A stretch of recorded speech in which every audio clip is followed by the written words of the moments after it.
El gran sociólogo alemán Franz Oppenheimer señaló que hay dos maneras mutuamente excluyentes de adquirir riqueza. Dos maneras mutuamente excluyentes de obtener riqueza o de adquirir riqueza. Una es la que ya expusimos, la expuesta, acá dice el autor, la expuesta más arriba, que es el mercado. Producir en el mercado, innovar, competir, y bueno, convertís en bienes, en riquezas, lo que producís y a su vez convertís en riqueza todo lo que producís y podés colocar en el mercado, es decir, vender en el mercado, ofertar e integrar al mercado según el mercado lo necesite, el mercado le dé preferencia, y ahí está la oferta y la demanda. Esa es la manera natural, no hay otra manera. Hay que producir, hay que meter ingenio, meter energía, capacidad creativa, por lo tanto, tener capacidad técnica, intelectual, de planificación también empresarial, ser un emprendedor. Entonces producís riquezas, producís también fuente de trabajo. El trabajador colabora con la producción y es a su vez un costo de producción. La mano de obra se integra a los costos de producción en lo que son después los balances contables, porque al empresario los empleados los necesita, tienen que colaborar, si no, no se puede producir. Esos empleados de todas maneras son un costo, tiene que pagarles un salario y a su vez con los sistemas que tenemos como en nuestro país, que son sistemas colectivistas, de repartos, donde el Estado te dice que él se encarga de llevar a cabo, digamos que una política de previsión social o una política de seguridad social, como es la jubilación, las pensiones. Bueno, tenés que obligatoriamente aportarle también al Estado, y eso lo hace por nuestro sistema, el, el sistema previsional, perdón, lo hace nuestro Estado, y eso lo hace el empresario. El empresario tiene que aportar un 5 o un 7, en muchos casos, por ciento de ese salario nominal que le paga al empleado. Y el empleado tiene que aportar el 10% del salario nominal. En definitiva, es una ficción administrativa que te dice que de ese salario nominal se aporta a la caja, es decir, al BPS por el pilar de reparto, el 15%. Ahora, con este nuevo sistema previsional, se puede optar se puede optar. Ya digo esto porque es mentira lo que dice esta mujer, planteando que es obligatorio ahora el ahorro capitalizable. No, se puede optar por el ahorro capitalizable y tan solo por la mitad del aporte exigible. Es decir, el sistema previsional establece que se debe aportar un 15% al sistema de previsión social. Y ahora el régimen actual te permite optar, y permite optar ya desde los inicios del trabajo, desde los escalafones más bajos salariales, te permite optar por la mitad de esos aportes, volcarla al pilar de reparto, es decir, al BPS, y la otra mitad al ahorro personal capitalizable, que va a ir integrándose a tu capital, a tu propiedad privada, y vas a capitalizar. Pero podés solo optar por la mitad. Una vez que optaste, ahí sí se hace obligatorio. Y es necesario que sea así. Después lo voy a explicar por qué es necesario que sea obligatorio. Bien, seguimos con Oppenheimer. Entonces te dice, hay dos maneras mutuamente excluyentes de adquirir riqueza. Una, la expuesta más arriba, la de la producción y el intercambio, lo que él llamó medios económicos, a través de los medios económicos. La otra manera es más sencilla, ya que no precisa productividad. Es la que consiste en incautar los bienes o servicios de otra persona por el uso de la fuerza y la violencia, por el robo, ¿no? Cuando, mediante un mecanismo violento, le roban a una persona, bueno, y hay gente que se dedica a robar. Entonces, obtiene riquezas mediante un método violento, que es el robo. No es la producción de bienes o de servicios, no es a través de la innovación, del ingenio y del esfuerzo permanente de trabajar para producir bienes. Es decir, no es a través de los medios económicos, sino que es a través del delito, de la violencia. Muy bien, ese es el método. Ahora, cuando es delito de particulares, el Estado se encarga de señalarte eso, de castigarlo y de establecer la culpa, es decir, con el derecho penal. Y bueno, en principio está bien, el Estado tiene que controlar que esa actividad no suceda porque perjudica al derecho inalienable de propiedad de todos nosotros y perjudica además al mercado, porque si un mercado tiene mucho delito, es un mercado inestable, es un mercado inseguro, es un mercado caótico. Las sociedades requieren seguridad.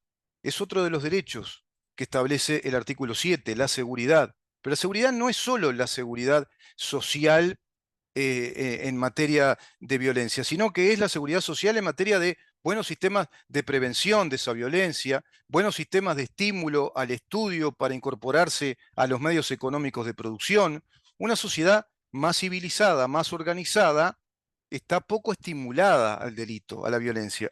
Y a su vez esa violencia, si ocurre, bueno, tiene que ser penalizable, tiene que ser aprehensible primero, ¿eh? La policía tiene que aprender a esa persona, tiene que detenerla, va detenido y tiene que estar sometida, bueno, en otra época era un juez, ahora es un fiscal acá, pero tiene que estar sometida con todas las garantías de un debido proceso a un juez, que es el poder que tiene el Estado para aplicar la justicia penal en caso de delitos. Pero ¿qué pasa cuando el Estado es violento y te roba, te patotea?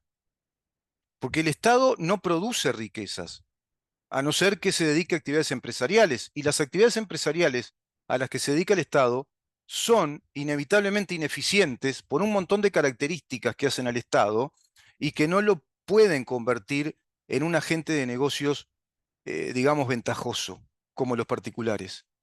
Porque el Estado es una entelequia, es una abstracción, y se va a integrar con funcionarios públicos. Las empresas del Estado son otros funcionarios públicos que cumplen un régimen horario, se regimentan en ese régimen, se ubican en ese nicho laboral, tienen seguridad económica porque el Estado no los va a despedir, porque hay principios estatales de permanencia en la función del funcionario público, excepto si acaso, bueno, este, comete delito o se demuestra ineficiente, una persona que no está capacitada, o que omite la tarea. Son las tres causales de despido de un funcionario público, que es la omisión a la tarea, cuando reitera, omite, no va a trabajar o no hace las cosas que tiene que hacer, y a través de apercibimientos se le va advirtiendo hasta que se lo puede despedir del Estado. Lo mismo el ineficiente, el inepto, la persona inepta, que notoriamente se demuestra que no está capacitada para esa función.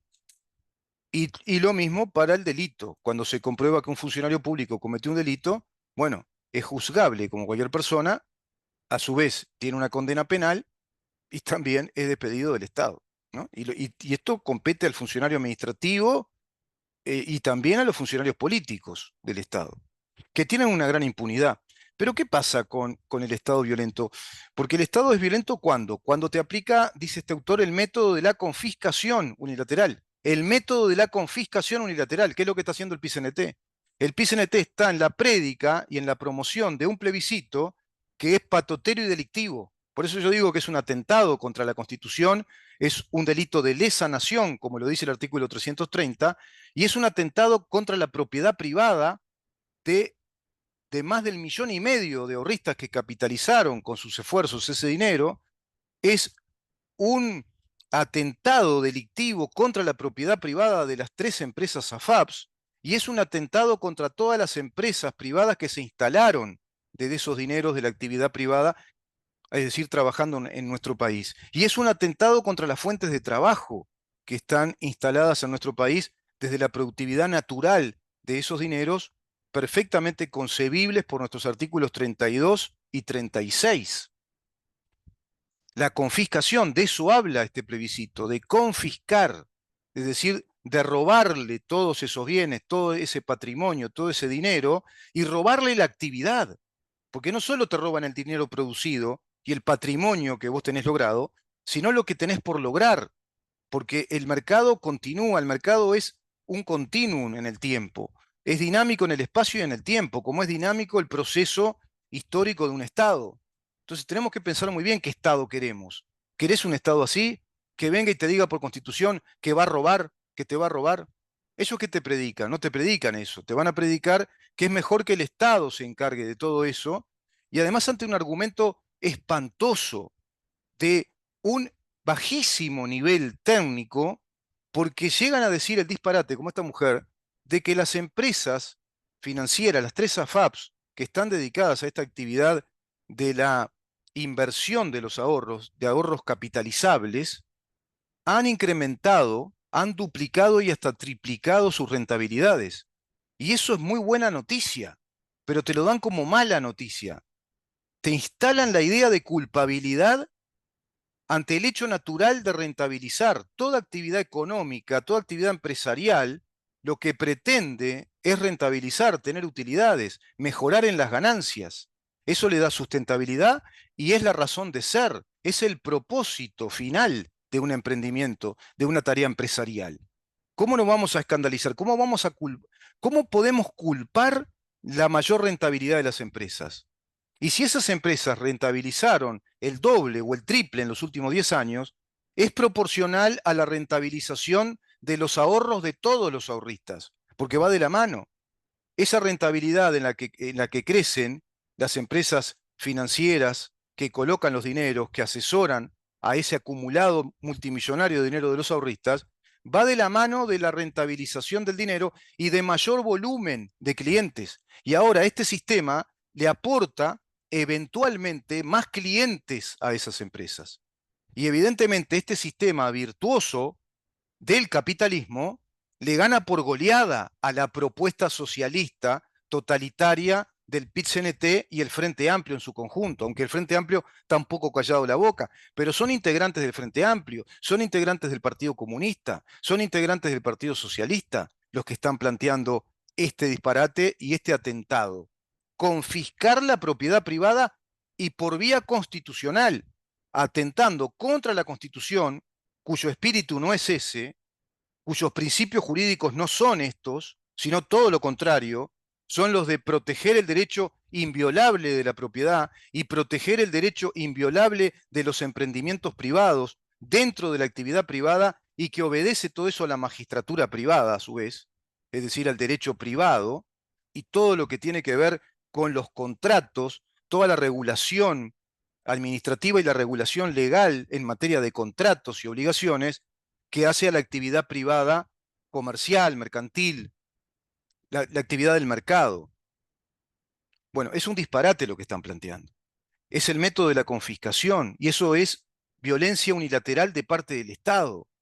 E inducen a personas a tomar esa decisión para darle a los mecanismos del Estado esa fuerza compulsiva y coactiva del robo a miles y miles de millones de dólares. Se calculan que son 22.000 millones de dólares que están rentabilizando más cantidades. Y por supuesto que van a aumentar más las rentabilidades. Y cuanto más aumenten las rentabilidades de estas empresas, que han aumentado en un 2,5, un 2,8, otras un 1, tanto, quiere decir que se hacen más sustentables y están incrementando las rentabilidades de todos los ahorristas, porque es un todo, es un conjunto. A su vez, los ahorristas tienen, por derecho propio, por derecho adquirido, el servicio del estado de cuentas. Se les está advirtiendo, se les está informando a nivel financiero, a nivel bancario, cómo está el estado de cuenta de sus ahorristas en esas cuentas personales rumbo a esa renta vitalicia. A su vez, todo esto está fiscalizado por el Banco Central del Uruguay, a través de la autorización que el Banco Central le dio a estas empresas por ley, y a su vez por ley el Banco Central tiene el monopolio del control, es decir, del control del comportamiento de estas empresas para con sus clientes y el comportamiento de estas empresas en el mercado nacional e internacional. Es el método que Oppenheimer llamó, es decir, el método de la confiscación unilateral, que es el robo a la propiedad privada, es el robo de la propiedad privada. Lo que está planteando el PCNT es robar la propiedad privada y robar de un modo descarado por vía constitucional y hacer un robo multimillonario. Robarse 22.000 millones de dólares que irían a las arcas de un fideicomiso del BPS administrado por los funcionarios del BPS. ¿Se dan cuenta? La trampa y toda la metodología perversa para convertir al Estado uruguayo en un Estado cada vez más totalitario, más socialista, más, digamos, violento, que impida la actividad privada, el desarrollo, el emprendimiento, y que a su vez limite severamente la propiedad privada, contradiciendo a los artículos que la Constitución tiene, como artículos que son formulación de principios, son principios constitucionales. El derecho de propiedad como un derecho inviolable es un principio constitucional de nuestro Estado. No solo es un derecho, es lo que nos fundamenta como nación, como Estado. Estamos parados sobre esos pilares, sobre los pilares de los principios del reconocimiento del goce de nuestros derechos a la vida, al honor, a la libertad, a la seguridad, al trabajo y a la propiedad, dice el artículo 7, y a la propiedad. Es el método que Oppenheimer llamó el método de los medios políticos. Es perfecto lo que dice Oppenheimer. Este método de obtener ganancias o riquezas, que es el método violento, mediante el robo, y cuando es del Estado es mediante la confiscación, como hizo Cuba con empresas privadas, como hizo Salvador Allende cuando instaló la dictadura comunista en Chile con empresas privadas, como hizo el régimen de Chávez y Maduro en Venezuela. Bueno, lo mismo están perpetrando con esta junta de firmas para ir a un plebiscito que por constitución el Estado uruguayo les robe todo ese dinero, todo ese patrimonio y toda la posibilidad futura de hacer más y más dinero legítimo desde la propia, digamos, riqueza que proviene de la propiedad privada, de la propiedad de esas personas. Debe quedar claro que el uso pacífico de la razón y de la energía para la producción es el camino natural, claro, no hay otro camino. Por eso son exitosas estas empresas, por eso rentabilizan. Claro que tienen que rentabilizar y tendrán que rentabilizar más todavía, porque si se da un buen devenir de esta apertura a que ahora los aportantes, los trabajadores, pueden optar por la mitad del aporte para el pilar individual de la capitalización y el ahorro, va a incrementar el volumen de dinero porque van a incrementar los clientes para esas empresas y se va a quedar sin clientes el BPS. ¿Se entiende la ecuación? El BPS va a tener menos clientela, menos volumen de dinero. Entonces están desesperados por reconquistar todo eso para el BPS, por estatizar todo esto, por sostener con arcas multimillonarias, digamos que el trabajo y el salario muy seguro que les da un buen estándar de vida a todos estos agentes políticos, militantes ideológicos que están enquistados en nuestro Estado como activistas políticos que están constantemente predicando un Estado cada vez más socialista y más totalitario. Ese es el drama que estamos teniendo en el Uruguay. En líneas generales, hace mucho tiempo, con los sindicatos, desde los sindicatos, que son grandes corporaciones que a su vez negocian con el gobierno de turno, negocian con cámaras empresariales y penetran todo el Estado y penetran el funcionariado del Estado, convirtiéndolo en un funcionariado militante a favor de esos sindicatos, acometiendo con actividades muy proselitistas, muy ideológicas, notoriamente ideológicas, todos ellos muy identificados con la coalición Frente Amplio, además. Y, por supuesto, que desatendiendo, desobedeciendo artículos muy importantes de la Constitución. Creo que con esto hemos dejado claro, no pudo estar con nosotros hoy el diputado Schipani, porque hay un homenaje en la Cámara de Senadores al recientemente fallecido, de modo lamentable, en un accidente de tránsito, el ex senador Adrián Peña, quien fuera ministro también de Medio Ambiente. Bueno, en un hecho lamentable, un suceso de tránsito lamentable, perdió la vida muy joven, a los 48 años, y se le hace un homenaje en Cámara de Senadores. Me pidió disculpas, las disculpas del caso, pero bueno, inclusive es de su sector, era un correligionario, compañero de trabajo, muy querido por Felipe Schipani y por todos los integrantes ciudadanos, y se entiende que estén en ese acto de homenaje. Contaremos con él eventualmente el próximo viernes, o si no, en su columna de los martes. Yo le digo a todos ustedes que por hoy creo que ha sido suficiente. Bueno, nos vemos mañana a partir de las 10 de la mañana. Vamos a estar con el Guardián de la República con un informe también muy potente, muy poderoso, y vamos a seguir con este tema porque es realmente trascendente para nuestro país que entendamos que este plebiscito del PCNT no puede prosperar, no debe prosperar, y se tendría que incluso haber inhabilitado, de acuerdo a todo esto que estoy diciendo, porque en lo sustantivo, en lo constitucionalmente sustantivo, es un atentado de lesa nación. Nos vemos mañana a partir de las 10 de la mañana para seguir preguntando, y sí, ¿en dónde estamos? Chau.